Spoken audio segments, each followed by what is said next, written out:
Praise lord. ఈ సమయాన దేవుని నామం చొప్పున మీ అందరికీ నా వందనాలు చెల్లించుకుంటూ ఉంటున్నాను. ఈనాటి అంశాన్ని మనం చూసుకున్నట్లయితే, విత్తకుండా పంట కోయగలవా? నువ్వు విత్తకుండా పంట కోయగలవా? గలతీయులకు రాసిన పత్రిక 6వ అధ్యాయము 7వ వచనాన్ని మనం చూసినట్లయితే, మోసపోకుడి, దేవుడు వెక్కిరింపబడడు, మనుషుడు ఏమి విత్తునో దానినే కోయును. మనుషుడు ఏదైతే విత్తుతాడో దానినే పంట కోస్తాడు. కనుక ఎవరైతేనే తన పొలంలో విత్తనాలు విత్తకుండా పంట కోయగలడా? విత్తనాలు విత్తకుండా పంట కోయగలడా? అలాగే నీవు కూడా మరి దేవుని పొలములో కానుకలను విత్తకుండా సమృద్ధి కోరగలవా? కానుకలు విత్తకుండా సమృద్ధిని కోరగలవా? ఎవరు సమృద్ధిని కోరలేదు. మొదట దేవునికి కానుకలను దయచేయండి. మిమ్మల్ని సమృద్ధిగా దీవించేది దేవుడై ఉంటున్నాడు. త్యాగము అంటే త్యాగ సహితముగా ఇవ్వడము కొన్నిసార్లు నీకు కష్టంగా ఉండవచ్చు. లేని స్థితిలో నువ్వు ఇవ్వడానికి కష్టంగా ఉన్నప్పుడు, ఒక విధవరాలు ఏమి లేని స్థితిలో తన కావలసులను ఆయనకు సమర్పించినట్లు మనం చూస్తూ ఉంటున్నాం. నువ్వు లేని స్థితిలో కూడా ఆయనకు సమర్పించినది, నీకు ఏది లేకున్నా సమృద్ధిగా సంతోషముగా ఇచ్చినట్లయితే దేవుడు నీకు సమృద్ధిగా దయచేసే దేవుడై ఉంటున్నాడు. చాలా మంది బిగబట్టుతూ ఉంటారు. దేవునికి ఇవ్వాల్సినది నువ్వు ఏ రీతిగా బిగబట్టుతూ ఉంటావో ఆయన ఆశీర్వాదాలు కూడా అలాగే ఉంటాయి. కన్నీళ్లతో విత్తువారు ఆనందముతో పంట కోయుదురు. తిరిగిన విత్తనముల వాళ్ళను పట్టుకొని ఏడుస్తూ మరి పోయేవారు, విత్తువాడు సంతోష గానముతో పనులను మోసుకొని వచ్చును. ఏడుస్తూ విత్తువాడు మరి పనులు మోసుకొని వచ్చును, పనులు వస్తును. ఏడుస్తూ విత్తువారు ఉన్నారు, కానీ అట్టి వారు కూడా సంతోషముతోనే పనులు మోసుకొని వచ్చును. కనుక కీర్తనను మనము చూసినట్లయితే ఒక్కసారి 126 5వ వచనము 6వ వచనాన్ని చూస్తే, కన్నీటి ప్రార్థనతో నువ్వు వాక్యమనే విత్తనాలను విత్తినప్పుడు అదే రీతిగా ఆత్మలను కూడా నువ్వు సంపాదించగలవు. కన్నీటితో ప్రార్థనతో వాక్యమనే విత్తనమును విత్తినప్పుడు ఆత్మలను సంపాదిస్తావు. ఏ విత్తనము నువ్వు విత్తుతావో ఆ విత్తనమునకు ప్రతిఫలాన్ని దేవుడు దయచేస్తూనే ఉన్నాడు. మర్చిపోకుడి, ఒకరైనను తాను పండించిన ధాన్యమంతా తినివేయకుండా అందులోని కొన్ని విత్తనములను ఎత్తిపెట్టి మరలా పంట కొరకు వాటిని పొలములో విత్తి తిరిగి సమృద్ధి పొందినట్టుగా మనం చూస్తూ ఉంటున్నాం. తిరిగి సమృద్ధిగా పంట కోయిచూ ఉంటున్నారు, విత్తనాలను ఎత్తిపెట్టుచూ ఉంటారు. ఏ రీతిగా ఆ విత్తనములను మరలా విత్తుదురో సమృద్ధి పంట కోస్తారు. దీని అర్థము దేవునికి ఇచ్చేటటువంటి వాటిని మనము ఎత్తిపెట్టి మరలా దేవునికి సమర్పించుకున్నప్పుడు నువ్వు సమృద్ధిగా దీవించబడతావు. దశమ భాగము ఇచ్చే కొద్ది సమృద్ధి అనే పంటను నువ్వు కోసుకుంటావు. దశమ భాగాలను ఇచ్చినట్లయితే నువ్వు సమృద్ధి పంటను కోసుకుంటూ ఉంటావు. ప్రతి చోట కూడా ఆయనకు ఇచ్చే దానిలో వెనుకాడకుడి. నీకు సమృద్ధి దీవెనలు దేవుడు దయచేసే దేవుడై ఉంటున్నాడు. ఇచ్చినటువంటి ఆ యొక్క సొమ్ము దేవుని కొరకు వాడబడుతూ ఉంటున్నది కనుక నిజానికి అతని ఆజ్ఞలను మనము పాటించినట్లయితే దేవుని ఆశీర్వాదములను మనము పొందుకుంటూ ఉంటాం. కనుక ఆశీర్వాదముల కొరకు మనము ఏ పంట పండిస్తూ ఉంటున్నాం అనేది ఒక్కసారి ఆలోచించినట్లయితే, ఏలయనగా తన శరీరేచ్ఛలను బట్టి విత్తువాడు, శరీరేచ్ఛలను బట్టి విత్తువాడు తన శరీరము నుండి క్షయము అను పంట కోయును. ఏదైతే విత్తుతామో దానినే కోయుచూ ఉంటాము. ఆత్మను బట్టి విత్తువాడు ఆత్మ నుండి నిత్య జీవమును పంట కోయును. ఆత్మలను విత్తువాడు ఆత్మలను బట్టి విత్తువాడు ఆత్మ నుండి నిత్య జీవము అనే పంటను కోయును. అనేక ఆత్మలను సంపాదించుడి. నువ్వు దేవుని కొరకు సంపాదించుడి ఆత్మలను. దేవుడు నిన్ను సమృద్ధిగా దీవిస్తూ ఉంటాడు. కనుక మనము మేలు చేయట యందు విసుకక ఉండుడి. ఆయన సువార్తలో గాని ఆయన పనిలో గాని మనము మేలు చేసే వారిగా ఉండాలి. అప్పుడే నీవు సమృద్ధిగా జీవితాన్ని జీవించగలుగుతావు. ఆయన మేలు చేసితేనే తగిన ఫలమును పంట కోయుదము. దానికి తగినట్లుగా తగిన పంటను కోయుదము. మరి ఈ దినాలలో ఎంతమంది ఆత్మలను రక్షిస్తూ ఉంటున్నారు, ఆత్మలను సంపాదిస్తూ ఉంటున్నారు, ఆత్మలను మందిరానికి నడిపిస్తూ ఉంటున్నారా? ఏ రీతిగా మనము ఆయన సన్నిధానములో మనము జీవిస్తూ ఉంటున్నాం? ఆయనను ఒక్కసారి ఆలోచింపవలసిన వారిగా వద్దాం. అందులోని కొన్ని విత్తనాలను ఎత్తిపెట్టి వాటిని తిరిగి పొలములో విత్తుదము. మనము దేవునికి ఇవ్వవలసినటువంటి సొమ్మును తీసి పక్కకు పెట్టుతూ ఉంటాం. దశమ భాగమును తీసి పక్కకు పెట్టి తర్వాత వచ్చిన దానిని మనము వాడుకుంటూ ఉంటాం. మొదటి ఫలమును దేవునికి చెందేదిగా ఉండాలి. అంతకు అంత నిన్ను దేవుడు ఆశీర్వదిస్తూ ఉంటాడు. కనుక భయపడకుడి. నీవు స్వార్థ సేవ అందించినప్పుడు అనేక సాతాను క్రియలు, అనేక సాతాను అడ్డగిస్తూ ఉంటున్నది. అట్టి వారిని నిర్మూలము చేయుటకు దేవుడు నీ వెంటనే నడుచుచూ ఉంటున్నాడు. అట్టి వారిని పారద్రోలుటకును, అట్టి వారిని నశింపజేయుటకును నేను వచ్చి ఉన్నాను. నా దేవుడు నన్ను నా తండ్రి పంపించి ఉన్నాడు. మంచి చేయుట కొరకే, ఆత్మలను సంపాదించుట కొరకే. తెలియనటువంటి వారికి వాక్య ఉపదేశాన్ని అందించుటకు సువార్తని విత్తువాడు అదే పంట కోయును.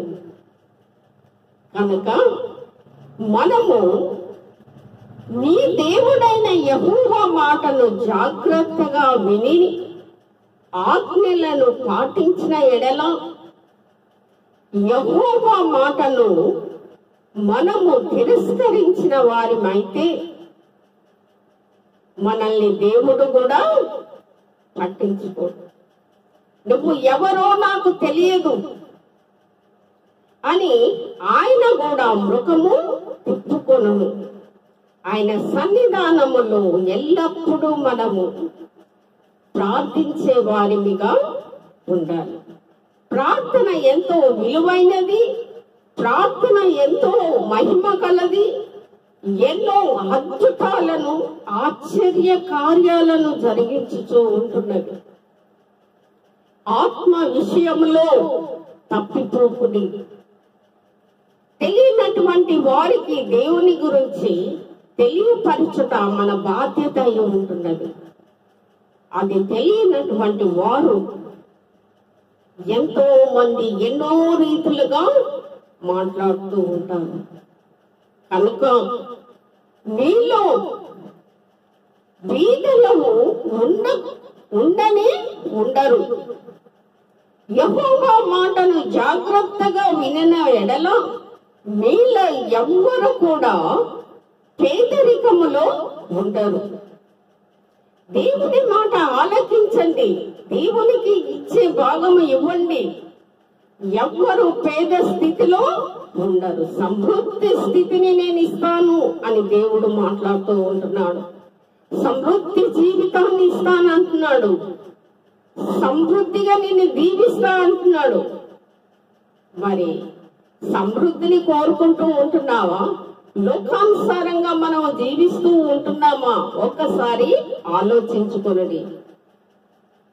అవును, ప్రభువైన యేసు ఆయన ఎంతో ఆశ్చర్య కార్యములను చేయించు మనములని అద్భుతమైనటువంటి మార్గములో నడిపిస్తూ ఆయన సువార్తను ప్రతి ఇంటికి అందిస్తూ ఉంటున్నాము. ప్రతి పేదవాడిని కొరకు వారి ఆకలి దప్పులు తీరుస్తూ పేదరికములో జీవించు వారిని ఆదుకొనినటువంటి వారు ఈ లోకంలో మనం చూస్తూ ఉంటున్నాం. మనకు తగిన సహాయము వారికి అందించే వారిగా ఉండాలి. కనుక దేవుడు అంటున్నాడు, నేను ఉన్నా మీ హృదయములో నేను ఉన్నంత మటుకు మీరు సమృద్ధి జీవితము జీవిస్తారు. ఆయన మనలో ఉన్నట్లయితే ఆత్మ మనలో నిండుకొని ఉంటున్నది. కనుక అలనాడు దేవుడు ఏమీ లేని స్థితిలో ఆయన బోధిస్తూ ఉన్నప్పుడు, అనేక ప్రజలు ఆకలితో ఉన్నప్పుడు, ఆ సమయమున వారి ఆకలి తీర్చడానికి ఎవరి దగ్గర ఏది లేనప్పుడు ఆహారాన్ని తెచ్చుకున్నటకు బయలుదేరుదాము అని అనుకుంటూ ఉన్నప్పుడు, ఒక చిన్న పిల్లవాడి దగ్గర రెండు రొట్టెలు, 5 రొట్టెలు, 2 చేపలు ఉన్నట్టుగా మనం చూస్తూ ఉంటున్నాం. అయితే ఆ యొక్క రొట్టెను, చేపలను దేవుడు ఆశీర్వదించి సమృద్ధిగా అందరికీ పంచిపెట్టినటువంటి విషయాన్ని మనం చూస్తూ ఉన్నాం బైబిల్లో. అందరికి పంచి పెట్టినా కూడా మిగిల ఉన్నది. అదే దేవుని యొక్క ఆశ్చర్య కార్యములు. సమృద్ధిలో అనేకులను దేవుడు పోషిస్తూ ఉంటున్నాడు. లేని స్థితిలో కూడా దేవుడు పోషిస్తూ ఉంటున్నాడు. అందుకోసమే నువ్వు ఏ విత్తనాన్ని విత్తుతున్నావో అదే పంట నువ్వు కోయిస్తూ ఉంటున్నావు.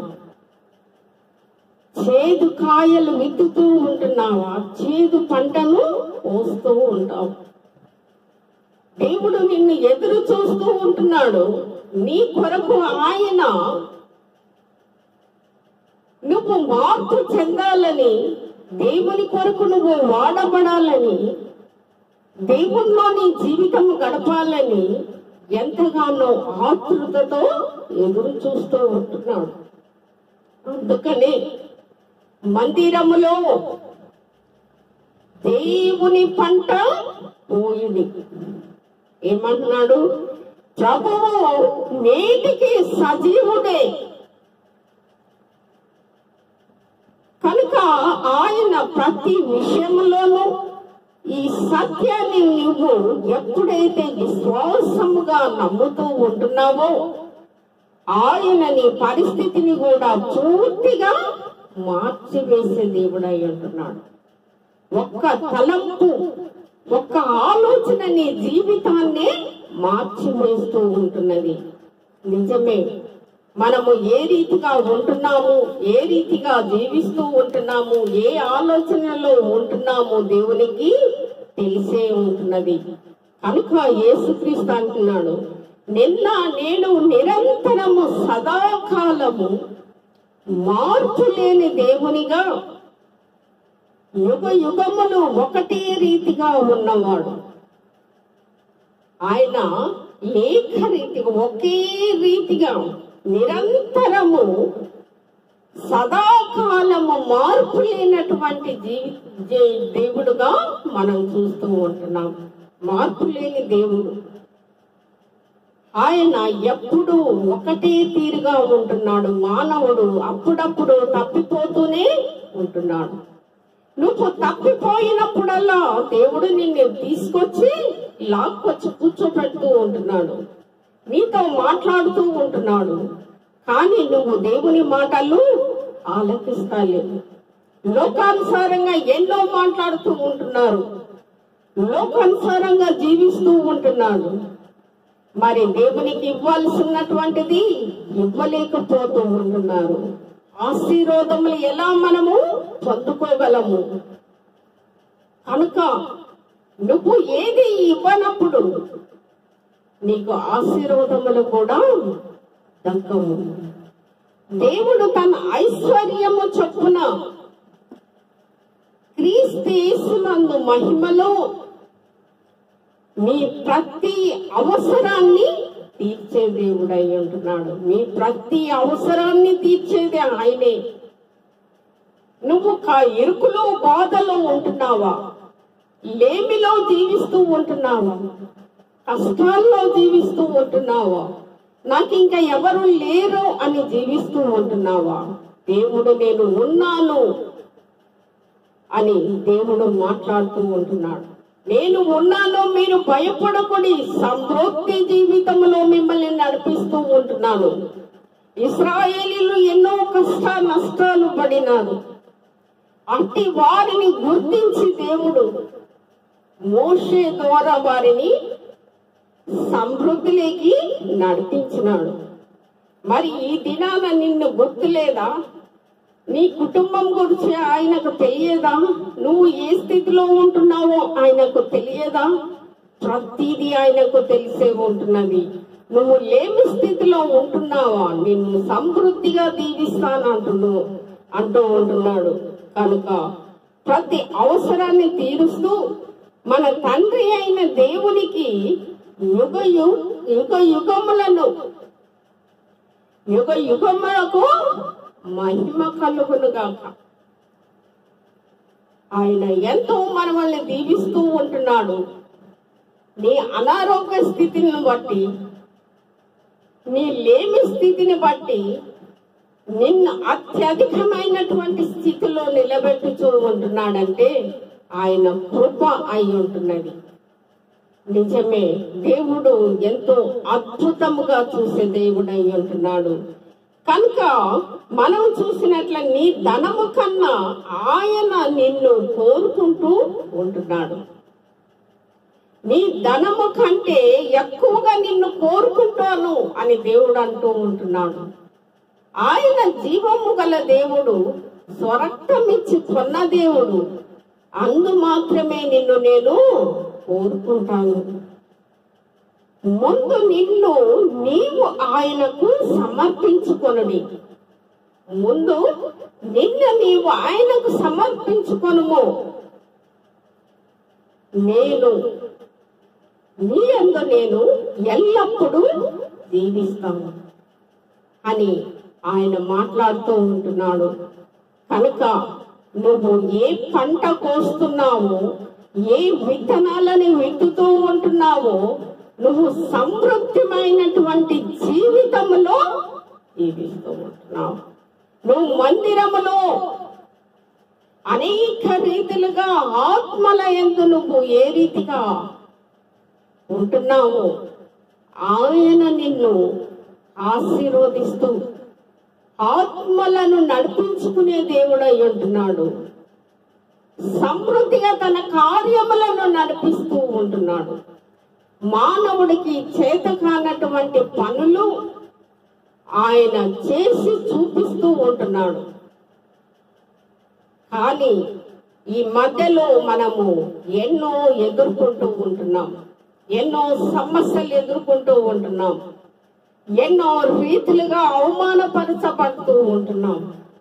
ఎవరి చేత మనకు అర్థమై ఉంటున్నది కనుక అట్టి వారిని తొలగించుటలో దేవుని మహిమ ఉన్నది. ఈనాడు ఘోరంగా పరాజయముతో ఓడిపోయినటువంటి జగన్ ఎంత కష్టాలు నష్టాలతో ఉంటున్నాడో ఆయన బాధ వర్ణనాతీతం. ఆయన ఎవరిలో చిక్కుకొని ఉన్నాడో, ఆయనని ఎవరి చేతిలో పెట్టి ఉన్నాడో దాని నుండి ఆయన తప్పించుకోలేక పోతూ ఉంటున్నాడు. అందు నిమిత్తమే ఆయన ఎంతో బాధపడుతూ ఉంటున్నాడు. ఇది తెలియనటువంటి విషయము చాలా మందికి. ఎవడైతే ప్రధానిగా నిలబడి ఉంటున్నాడో ప్రతి ఒక్కరిని అపాయంలోనికి నెట్టివేస్తూ సాతాను అనేక రీతిలుగా బాధకు గురి చేస్తూ మనుషులని బంధకములో బంధించి వేస్తూ ఉంటున్నాడు. అందు నిమిత్తమే అతను బయటికి రాలేక ఎంతో కుమిలిపోతూ మానసికంగా కృంగిపోతూ ఉంటున్నాడు. ఎవరి చేతుల్లో పెట్టి ఉన్నాడో సాతానుగాడు, ఆడు మంచిగానే ఉంటున్నాడు, దోపిడి సొమ్ము దోచుకొనుచూ ఉంటున్నాడు, ఎన్నో రీతిలుగా సాగిస్తూ ఉంటున్నాడు. ఒకానొక దినాన వాడిని పడగొట్టే దేవుడై ఉన్నాడు. పడగొట్టిన సిగ్గులేనటువంటి వాడు పైనుంచి ఊడిపడినట్లు వాడే సర్వలోకానికి దేవుడు అన్నట్లుగా సిగ్గులేని జీవితాన్ని పరిపాలిస్తూ అనేక జీవితాలతో ఆటలాడుకొనుచు అనేక మందిని ఇబ్బంది పెట్టుచు పరిపాలన సాగిస్తూ ఉంటున్నాడు. కానీ దేవుడు ఆ విధముగా చేయలేదు. ఆయన రారాజుగా పరిపాలిస్తూ అనేక మందిని అనేక రీతులుగా ఆపదల నుండి తప్పిస్తూ ఉంటున్నాడు. కానీ జగన్ తెలియక అతనితో చేతులు కలిపిన మూలముగా సాతాను పట్టించినట్లుగా అయింది అతని చేతులేనికి. అందుకే తప్పించుకోలేక సతమతమవుతూ ఉంటున్నాడు. ప్రతి విషయంలోనూ దేవుడు కాచి కాపాడేటటువంటి దేవుడు అయి ఉంటున్నాడు. క్రైస్తవులంటే అంత చునకన, క్రైస్తవులంటే అంత దౌర్భాగ్య స్థితిలో నడుచుకుంటూ ఉంటున్నాడు దుర్మార్గుడు. అందుకనే అతని చేతితో అతని సావాసములో ఉన్నాడు కనుకనే అతడు అతనిని వాడుకొనుచు చివరికి కష్టాల ఊపిలోకి నెట్టి పడేసినట్లుగా మనం చూస్తూనే ఉంటున్నాం. ఎన్నో అవమానాలు, ఎన్నో నిందలు భరిస్తూనే ఉంటున్నాడు. కనుక సరైన సమయములో సరైన రీతిగా ఆడిని దెబ్బ కొట్టే రీతిగా ఉండాలి దేవుడు. సాతానును ఎప్పుడు కూడా చూసి దెబ్బ కొట్టేటటువంటి ఆయన అయి ఉంటున్నాడు. కనుక ఎవడు ఏ చేదు విత్తనము విత్తుతూ పరిపాలిస్తూ ఉంటున్నాడో అట్టి వాడికి చేదును దేవుడు అనుభవించే రీతిగా చేస్తాడు. కనుక ఈ లోకము కొరకు, ఈ లోకంలో జీవిస్తున్న ప్రతి బిడ్డ కొరకు దేవునికి మొరపెట్టి ప్రార్థించే వారిగా ఉందాం. దేవుడు మనకు అప్పచెప్పినటువంటి ఈ పని మనము నెరవేర్చే వారిగా ఉండాలి.